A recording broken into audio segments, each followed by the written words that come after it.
കഴിഞ്ഞ ദിവസമാണ് ദില്ലി ഇലക്ഷൻ നടന്നത്. നമ്മളെല്ലാവരും കണ്ടതാണ്. BJP ഗവൺമെന്റ് 27 വർഷത്തിന് ശേഷം ദില്ലിയിലേക്ക് വീണ്ടും തിരികെ വന്നിരിക്കുകയാണ്. ഇതാ വീണ്ടും ഒരു വിവാദ പരാമർശമാണ് മുന്നോട്ട് വരുന്നത്. മുസ്തഫാബാദിനെ ശിവപുരി എന്ന പേരിലേക്ക് മാറ്റാൻ പോകുന്നു എന്നൊരു പരാമർശം. അപ്പോ അതിന്റെ അടിസ്ഥാനം എന്തായിരിക്കും BJP ഗവൺമെന്റ് ഇനി അവിടെ ഉദ്ദേശിക്കുന്നത്? എനിക്ക് തോന്നുന്നു ഡൽഹി തെരഞ്ഞെടുപ്പ് ഇന്ത്യ മൊത്തത്തിൽ ചർച്ച ചെയ്യുന്ന ഒരു തെരഞ്ഞെടുപ്പാണ്. കാരണം അതായത് ഇന്ത്യയുടെ ക്യാപിറ്റലാണ് ഡൽഹി. അതുകൊണ്ട് തന്നെ ഈ ഡൽഹി തെരഞ്ഞെടുപ്പ് ഇന്ത്യ മൊത്തത്തിൽ ചർച്ച ചെയ്യപ്പെടുന്ന ഒരു തെരഞ്ഞെടുപ്പായിരുന്നു. മുസ്തഫാബാദ് എന്ന് പറയുന്ന ഒരു സ്ഥലം 40% മുസ്ലിം ഭൂരിപക്ഷമുള്ള ഒരു സ്ഥലമായിരുന്നു. ആ ഒരു സ്ഥലത്താണ് അവിടെ BJP MLA 17,528 വോട്ടിന്റെ ഭൂരിപക്ഷത്തിൽ വിജയിച്ചിരിക്കുന്നത്. ആലോചിച്ച് നോക്കൂ, സാധാ വോട്ടല്ല, 17,528 വോട്ട് എന്ന് പറയുന്ന ഒരു മഹാഭൂരിപക്ഷത്തിലാണ് അവിടെ MLA വിജയിച്ചിരിക്കുന്നത്. 40% മുസ്ലിം ഭൂരിപക്ഷമാണെങ്കിൽ പോലും അവിടെ മത്സരിക്കാനുണ്ടായിരുന്നത് പല രീതിയിലുള്ള ആളുകളുണ്ടായിരുന്നു. അതായത് ആം ആദ്മി പാർട്ടി ഉണ്ടായിരുന്നു, മേജർ പാർട്ടി ആം ആദ്മിയാണ്. അപ്പോൾ ആം ആദ്മി പാർട്ടി ഉണ്ടായിരുന്നു, കൂടാതെ തന്നെ കോൺഗ്രസ് ഉണ്ടായിരുന്നു, പിന്നെ മുസ്ലിം മജ്ലിസ് പാർട്ടി ഉണ്ടായിരുന്നു.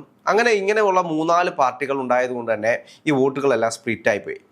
ഈ മുസ്ലിം വോട്ടുകളെല്ലാം പല രീതിയിൽ സ്പ്ലിറ്റായി പോയതുകൊണ്ടാണ് BJP ഇത്രയും നല്ലൊരു ഭൂരിപക്ഷത്തിൽ അവിടെ വിജയിക്കാൻ കഴിഞ്ഞത്. അത് BJPയുടെ ഒരു സ്ട്രാറ്റജിക്കൽ പ്ലാൻ എന്ന് വേണമെങ്കിൽ നമുക്ക് പറയാം.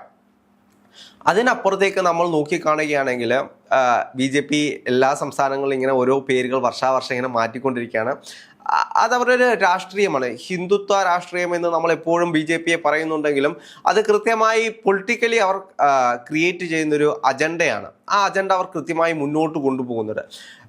ഡൽഹിയെ സംബന്ധിച്ച് പറയുകയാണെങ്കിൽ ആം ആദ്മി പാർട്ടി 10 കൊല്ലമായിട്ട് ഭരിച്ചുകൊണ്ടിരിക്കുന്ന ഒരു സംസ്ഥാനമാണ്. പക്ഷേ തെരഞ്ഞെടുപ്പിന് മുമ്പിട്ട് തന്നെ നമ്മുടെ ആം ആദ്മി പാർട്ടിയുടെ പ്രസിഡന്റായിട്ടുള്ള കേജ്രിവാൾ, അദ്ദേഹത്തിന് ഒരുപാട് ത്യാഗങ്ങൾ സഹിക്കേണ്ടി വന്നു എന്നുണ്ടെങ്കിൽ പറയാം. ത്യാഗങ്ങളല്ല, അദ്ദേഹം ജയിലിലേക്ക് പോയി, അഴിമതിയിൽപ്പെട്ട് അദ്ദേഹം ജയിലിലേക്ക് പോകുന്ന ഒരു അവസ്ഥയുണ്ടായി. അഴിമതി രഹിതമായി വന്നൊരു നേതാവ് അഴിമതിയിൽ പെടുമ്പോൾ സ്വാഭാവികമായി അവിടെ BJP ആണെങ്കിലും ഏത് ഗവൺമെന്റ് ആണെങ്കിലും തെരഞ്ഞെടുപ്പ് വരുമ്പോൾ അതൊരു ടൂളായിട്ട് ഉപയോഗിക്കും. അതെ, പക്ഷെ നമ്മുടെ ശ്രദ്ധിക്കുന്ന ഒരു കാര്യമില്ലേ, കാരണം BJP എന്ന് പറയുന്നത് കഴിഞ്ഞ ഇലക്ഷൻസ് നടന്ന സമയത്ത് അയോധ്യയിൽ നല്ല രീതിയിൽ വോട്ട് ഒരു പാർട്ടിയായിരുന്നു BJP. കാരണം അവിടെ മസ്ജിദ് തകർന്നു, പിന്നെ രാമക്ഷേത്രം വന്നതിന് ശേഷം നല്ല രീതിയിൽ വോട്ട് ഷെയർ കുറഞ്ഞൊരു സ്ഥലമാണ്. ആ ഒരു സ്ഥലത്താണ് 40% മുസ്ലിം വോട്ടർമാരുള്ള ഒരു സ്ഥലത്തേക്ക് BJP ജയിക്കുന്നത് എന്ന് പറയുന്നത്. അല്ല, 40% വോട്ടർമാർ ഉണ്ടെങ്കിൽ പോലും ഇലക്ഷൻ എന്ന് പറയുന്നത് ജനാധിപത്യപരമായിട്ടാണ്. കാരണം ആർക്ക് വേണമെങ്കിലും മത്സരിക്കാം എന്നുള്ള ചെറിയ ചെറിയ ക്രൈറ്റീരിയ ഉള്ളൂ. അപ്പം ഒരുപാട് പേര് മത്സരിക്കുമ്പോൾ വോട്ടുകളെല്ലാം സ്പ്ലിറ്റായി പോകും. അതിൽ ഏറ്റവും കൂടുതൽ ഭൂരിപക്ഷം വാങ്ങിക്കുന്ന ആരാണോ അവരായിരിക്കും അധികാരത്തിൽ വരുന്നത്. അങ്ങനെ BJP അധികാരത്തിൽ വന്നു. നമ്മൾ നോക്കിക്കഴിഞ്ഞാൽ തന്നെ അവിടെ ആം ആദ്മി പാർട്ടിക്ക് കിട്ടിയിട്ടുള്ള 67,637 വോട്ടാണ്.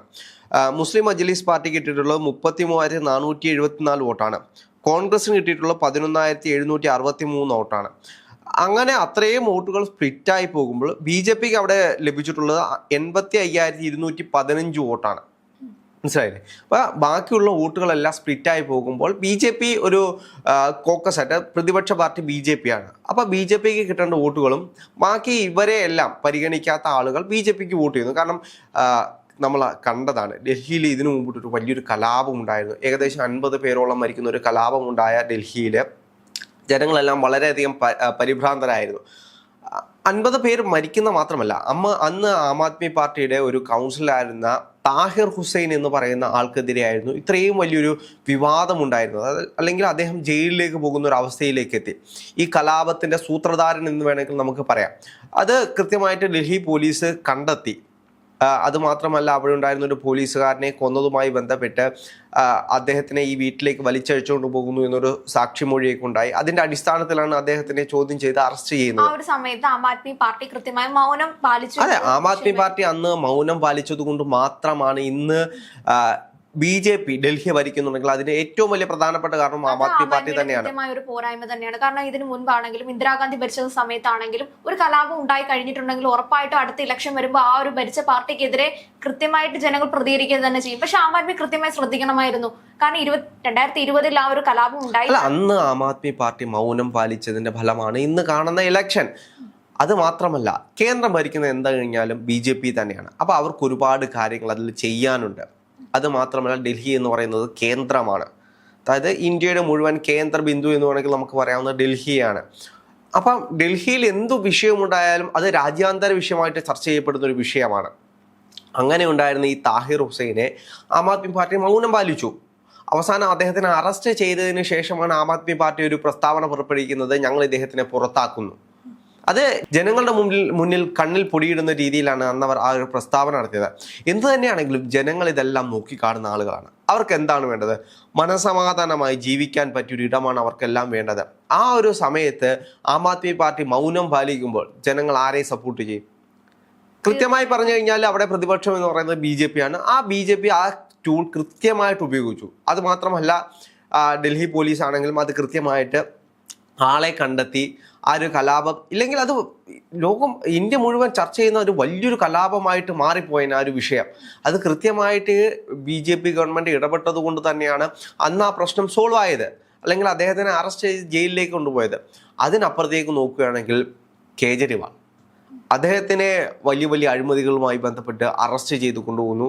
ഒരു പാർട്ടിയുടെ സംസ്ഥാന പ്രസിഡന്റ് അല്ലെങ്കിൽ പാർട്ടിയെ നയിക്കുന്ന ഒരാളാണ്, അവിടുത്തെ ഒരു മുഖ്യമന്ത്രി ആയിരുന്ന ഒരാളാണ്. അദ്ദേഹത്തിനെ അറസ്റ്റ് ചെയ്ത് കൊണ്ടുപോകുമ്പോൾ ആ നാട്ടിലെ ജനങ്ങൾ എന്താണ് വിചാരിക്കുന്നത്? അവർ കൃത്യമായിട്ട് രാഷ്ട്രീയം അത് ഉപയോഗിക്കും. അതിന്റെ പ്രതിഫലമാണ് നമ്മൾ ഇന്ന് കണ്ട ഈ തിരഞ്ഞെടുപ്പ്. തീർച്ചയായിട്ടും. പക്ഷേ ആ ഒരു പേര് മാറ്റുന്നത്, കാരണം മുസ്തഫാബാദ് എന്ന് പറഞ്ഞൊരു സ്ഥലത്തിനെ ശിവപുരി എന്ന് മാറ്റുമ്പോൾ നമുക്ക് എല്ലാവർക്കും അറിയാം അതൊരു ഒരു ഒരു മതത്തിന്റെ അല്ലെങ്കിൽ ഒരു മതത്തിന്റെ ഒരു ഐഡിയൽ ആ ഒരു സ്ഥലമായിട്ട് മാറില്ലേ അവിടെ. കാരണം 40% മുസ്ലിങ്ങളുള്ള ഒരു സ്ഥലത്തേക്ക് ഇങ്ങനെ ഒരു പരാമർശം വെക്കുമ്പോൾ അവരൊന്നുകൂടി ശ്രദ്ധിക്കേണ്ടതില്ലേ? എനിക്കൊന്ന് BJP എല്ലാ കാലങ്ങളിലും എടുക്കുന്ന നിലപാടുകൾ അങ്ങനെ തന്നെയാണ്. അങ്ങനെ ഒരുപാട് സ്ഥലങ്ങളുടെ പേരുകൾ മാറ്റിയിട്ടുണ്ട്. പല പദ്ധതികളുടെയും പേരുകൾ വീണ്ടും മാറ്റി അങ്ങോട്ടും ഇങ്ങോട്ടും മാറ്റി, അതായത് നേരത്തെ ഉണ്ടായിരുന്ന പദ്ധതി വീണ്ടും പേര് മാറ്റി ഒരു പുതിയ പദ്ധതിയായിട്ട് അവതരിപ്പിക്കുന്നു. അങ്ങനെ ഒരുപാട് പേരുദോഷങ്ങൾ BJPക്ക് ഇപ്പോഴും ഉണ്ട്. ഇതൊക്കെ കൃത്യമായിട്ട് എല്ലാവർക്കും അറിയാവുന്ന ഒരു കാര്യമാണ്. പക്ഷെ അപ്പൊ അവിടെ ആം ആദ്മി അവിടെ അഴിമതി കേസുകൾ തന്നെ മുഖ്യമന്ത്രി ഉൾപ്പെട്ടത് കൊണ്ട് വോട്ട് ഷെയർ എന്തായാലും കുറയുമെന്ന് പ്രതിപക്ഷ പാർട്ടികൾക്ക് എല്ലാവർക്കും അറിയാം. അപ്പോൾ കോൺഗ്രസിനല്ലായിരുന്നു അവിടെ 2ാം സ്ഥാനത്തേക്ക് വരേണ്ടത്? കാരണം കോൺഗ്രസ് കുറെ കൂടെ നന്നായിട്ട് അവിടെ തിരഞ്ഞെടുപ്പ് പ്രചാരണമാണെങ്കിൽ കുറെ കൂടെ നന്നായിട്ട് നയിച്ചിരുന്നുവെങ്കിൽ ഒരുപക്ഷെ കോൺഗ്രസിന് മുന്നേറാൻ സാധിച്ചേനെ. എനിക്ക് തോന്നുന്നു ഇന്ത്യ സഖ്യവുമായി ബന്ധപ്പെട്ട് ഇവരെല്ലാം ഒരു അലയൻസിലായിരുന്നു. ആ ഒരു അലയൻസ് സംസ്ഥാന നേതൃത്വങ്ങൾ കഴിയാതെ പോകുന്നതിൻ്റെ ഒരു ഫലമാണ് നമ്മളിപ്പോൾ കണ്ടുകൊണ്ടിരിക്കുന്ന ഈ തിരഞ്ഞെടുപ്പ് വേണമെങ്കിൽ നമുക്ക് പറയാം. കാരണം ഇന്ത്യ മുന്നണിയിലുള്ളവരാണ് കോൺഗ്രസ്, ആം ആദ്മി പാർട്ടി, ഇവരെല്ലാവരും. BJP എതിർക്കാനായിട്ട് കൂട്ടുകക്ഷികൾ ചേർന്നൊരു സംഘടന. പക്ഷെ ആ ഒരു സംഘടന പോലും താഴെ തട്ടിലേക്ക് വരുമ്പോൾ അവർക്ക് ഒന്നിക്കാൻ കഴിയുന്നില്ല. അങ്ങനെ വരുമ്പോൾ BJP ഒരു കോക്കസായി മാറിക്കൊണ്ട് ഇത് മുഴുവൻ നിയന്ത്രിക്കാൻ കഴിയുന്ന രീതിയിലേക്ക് BJP വളരുന്നു. മറ്റവരെല്ലാം കൂട്ടമായി നിൽക്കുമ്പോൾ ചിന്നിച്ചിതറി പോവുകയാണ്. BJP ആ ഒരു കൂട്ടത്തിലേക്ക് ഇവരെയെല്ലാം ഒന്നെങ്കിൽ വിലയ്ക്ക് വാങ്ങിക്കും, അല്ലെങ്കിൽ ഇവരെല്ലാം വന്നു ചേരും. കാരണം അധികാരമുണ്ടെങ്കിൽ മാത്രമേ എല്ലാ പാർട്ടിക്കും നിലനിൽപ്പുള്ളൂ.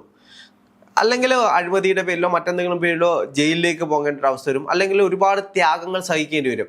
ഈ ത്യാഗങ്ങളൊന്നും സഹിക്കാതിരിക്കാൻ പെട്ടെന്ന് BJPയിലേക്ക് പോകുന്ന ഒരുപാട് പേരുണ്ട്. അധികാരമോഹികളായിട്ടുള്ള ഒരുപാട് പേർ പെട്ടെന്ന് തന്നെ BJPയിലേക്ക് പോകും. അതുകൊണ്ടാണ് അടിത്തട്ടിലേക്ക് ഈ പാർട്ടികളൊന്നും വളരുന്നില്ല. കോൺഗ്രസിനെ സംബന്ധിച്ച് അടിത്തട്ടിൽ പ്രവർത്തനം ആരംഭിക്കേണ്ട കാലം കഴിഞ്ഞിരിക്കുന്നു. ഇപ്പോഴും പഴയ കാലത്തിന്റെ പ്രതാപം പറഞ്ഞുകൊണ്ടിരുന്നു കഴിഞ്ഞാൽ കോൺഗ്രസിന് നിലനിൽപ്പില്ലാതെ പോകും. കാരണം കോൺഗ്രസ് എന്ന് പറയുന്ന പാർട്ടി നമുക്കറിയാം, ഇന്ത്യ രൂപീകരണ കാലം തൊട്ട് ഇന്ത്യയുടെ ചരിത്ര പ്രസിദ്ധമായ എല്ലാ കാര്യങ്ങളും ഇടപെട്ടിരുന്ന ഒരു പാർട്ടി, ഇന്ന് കാണുന്ന ഇന്ത്യയെ ഈ രീതിയിലേക്ക് എത്തിക്കാൻ മുന്നിൽ നിന്നൊരു പാർട്ടി.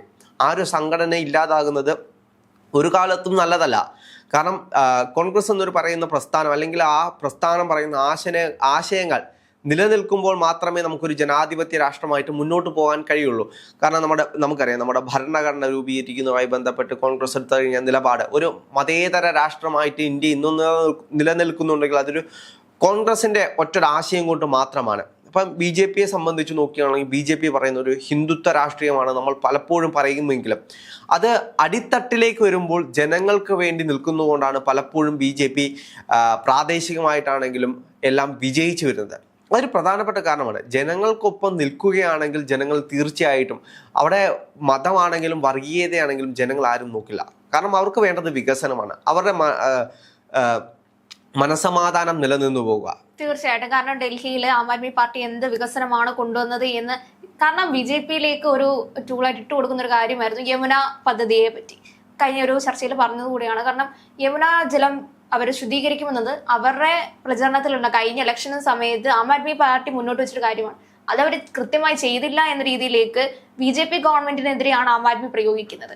കാരണം അവർക്ക് കാരണം BJPക്ക് അറിയാം ഇവിടെ ഇത്തരം കലാപങ്ങൾ ഉണ്ടായിട്ടുണ്ട്. കോൺഗ്രസ് കാരണം ആം ആദ്മി കോൺഗ്രസും ഇന്ത്യ മുന്നണിയിൽ മാത്രമേ ഒരുമിച്ചുള്ളൂ. സംസ്ഥാന തെരഞ്ഞെടുപ്പുകളിലേക്ക് വരുമ്പോൾ ഇവർ അടിച്ചു പിരിഞ്ഞ് രണ്ട് രീതിയിലായിരിക്കും, രണ്ട് ചേരിയിലായിരിക്കും ഉള്ളത്. അപ്പൊ അവർക്ക് അവിടെ കൃത്യമായി മുന്നോട്ട് പോകാനുള്ള സാഹചര്യമുണ്ട്. അല്ലെങ്കിൽ വോട്ട് ഷെയർ സ്പ്ലിറ്റ് ആവും, അല്ലെങ്കിൽ അത്രയും തന്ത്രങ്ങൾ മെനയാനുള്ള മോദി തലപ്പത്ത് നിന്നിട്ട് ബാക്കി കുറെ തന്ത്രം മെനയാൻ വേണ്ടിയിട്ടുള്ള നല്ല ലീഡേഴ്സ് ഉണ്ടായിരുന്നു അവിടെ, ലീഡർഷിപ്പ് നയിക്കാൻ വേണ്ടിയിട്ട്. അപ്പൊ ഇതൊക്കെ ഈ ബാക്കി പാർട്ടിയും കൂടെ ഒന്ന് ആലോചിക്കേണ്ടിയിരുന്നില്ലേ? അതെ, തീർച്ചയായും. അത് ഓരോ രാഷ്ട്രീയങ്ങളുടെ അവരുടെ ചിന്താഗതികളാണ്. കാരണം എല്ലാവർക്കും അധികാരമാണ് വേണ്ടത്. ചെറിയ ചെറിയ പാർട്ടികൾക്കാണെങ്കിലും വലിയ വലിയ പാർട്ടികൾക്കാണെങ്കിലും അധികാരമാണ് വേണ്ടത്. അപ്പോൾ അധികാരത്തിന് വേണ്ടി അവർ പലപ്പോഴും പല സ്ട്രാറ്റജികളായിരിക്കും യൂസ് ചെയ്യുന്നത്. അപ്പം ആം ആദ്മിയെ സംബന്ധിച്ച് അവരുടെ ചിന്താഗതി അവർക്ക് ഒറ്റയ്ക്ക് ഡൽഹി പിടിച്ചടക്കാൻ കഴിയുമെന്നായിരുന്നു അവരുടെ ചിന്താഗതി. പക്ഷെ അത് നടന്നില്ല. അതെ, കഴിഞ്ഞ 10 കൊല്ലമായിട്ട് നിൽക്കുന്ന ഒരു പാർട്ടിയാണ് BJP എന്നൊരു പാർട്ടിയെ അവിടുത്തെ ജനങ്ങൾ ഏറ്റെടുക്കില്ല എന്നൊരു ചിന്താഗതി ഉണ്ടായിരുന്നിരിക്കാം. അതുകൊണ്ടായിരിക്കാം അവർ ഒരു അലയൻസുമായി കൂടിച്ചേരാത്. പക്ഷേ കോൺഗ്രസിന് അവിടെ വർഷങ്ങളായിട്ടുള്ള ഒരു വോട്ട് ഷെയർ ഉണ്ട്. നമ്മൾ എന്തൊക്കെ പറഞ്ഞു കഴിഞ്ഞാലും ആ ഒരു വോട്ട് ഷെയർ കോൺഗ്രസ് പാർട്ടിക്ക് അവിടെ ഉണ്ട്. ആ ഒരു വോട്ടും കൂടെ സ്പ്ലിറ്റായി കോൺഗ്രസിലേക്ക് പോകുമ്പോൾ ആം ആദ്മി പാർട്ടിക്ക് 10,000, 500, 1000 വോട്ടിന് തോൽക്കുമ്പോൾ ആ വോട്ടുകൾ കോൺഗ്രസ് പാർട്ടി പിടിക്കുകയാണെങ്കിൽ അത് ആം ആദ്മി പാർട്ടിക്കാണ് അടി, അല്ലെങ്കിൽ BJPക്കാണ് അത് ആനുകൂല്യം. കേജ്രിവാൾ തന്നെ തോൽക്കുന്നത് 1800 വോട്ടുകൾക്കാണ്. ആ ഒരു വോട്ടുകൾക്കാണ് അവിടുത്തെ മുഖ്യമന്ത്രി തോൽക്കുന്നത്. അത് തന്നെ എന്ന് പറഞ്ഞു കഴിഞ്ഞാൽ നമുക്കറിയാം ആ ഒരു വോട്ട് ഷെയർ മിക്കവാറും കോൺഗ്രസിലേക്ക് പോയത് കൊണ്ടായിരിക്കാം ആം ആദ്മി പാർട്ടിയുടെ കേജ്രിവാൾ തോൽക്കുന്നത്. അപ്പോഴും അവിടെ ലാഭം ഉണ്ടാവുന്നത് ആർക്കാണ്? BJP ഗവൺമെന്റിനാണ്. പക്ഷെ ഇതിന് പിന്നീടുള്ള ഒരു അവസ്ഥയിലേക്ക് നമ്മൾ ചിന്തിക്കേണ്ടതില്ലേ? BJP ഗവൺമെന്റ് വരുന്ന സ്ഥലങ്ങളിലേക്ക് ഇനി വീണ്ടും രാമക്ഷേത്രം പോലൊരു ക്ഷേത്രം ഇവിടെ വരില്ല എന്ന് എന്താണ് ഉറപ്പ്? അത് നമുക്ക് ഒരിക്കലും ഉറപ്പ് പറയാൻ കഴിയില്ല. കാരണം ആ രീതിയിലുള്ള പ്രസ്താവനകളാണ് BJP പലപ്പോഴും പറയാറുള്ളത്. ഇപ്പോൾ തന്നെ പേര് മാറ്റലുമായി ബന്ധപ്പെട്ട് മുസ്തഫാബാദ് ഞങ്ങൾ മാറ്റി ശിവപുരി ആക്കാൻ പോകുന്നു എന്നുള്ള പ്രസ്താവന വരുന്നു. അതേ പ്രസ്താവനകൾ കേരളത്തിലുണ്ടായിരുന്നു. സുരേന്ദ്രൻ തന്നെ കഴിഞ്ഞ തെരഞ്ഞെടുപ്പുമായി ബന്ധപ്പെട്ട് പറഞ്ഞാണ് സുൽത്താൻ ബത്തേരിയുടെ പേര് ഞങ്ങൾ വിജയിക്കുകയാണെങ്കിൽ സുൽത്താൻ ബത്തേരിയുടെ പേര് മാറ്റി ഞങ്ങൾ ഗണപതി വട്ടമാക്കും എന്നൊക്കെ സുരേന്ദ്രനും പറഞ്ഞതാണ്. അങ്ങനെ എല്ലാ സംസ്ഥാനങ്ങളും ഇതുകൂട്ട് ഓരോ നേതാക്കന്മാർ പലപ്പോഴും പല വാക്കുകളും പറയുന്നുണ്ട്. പക്ഷേ പേര് മാറ്റുന്നതല്ല, ആ ഒരു നാടിനെ മുന്നോട്ട് നയിക്കുന്നതാണ് എപ്പോഴും ജനാധിപത്യത്തിൽ നല്ലത്.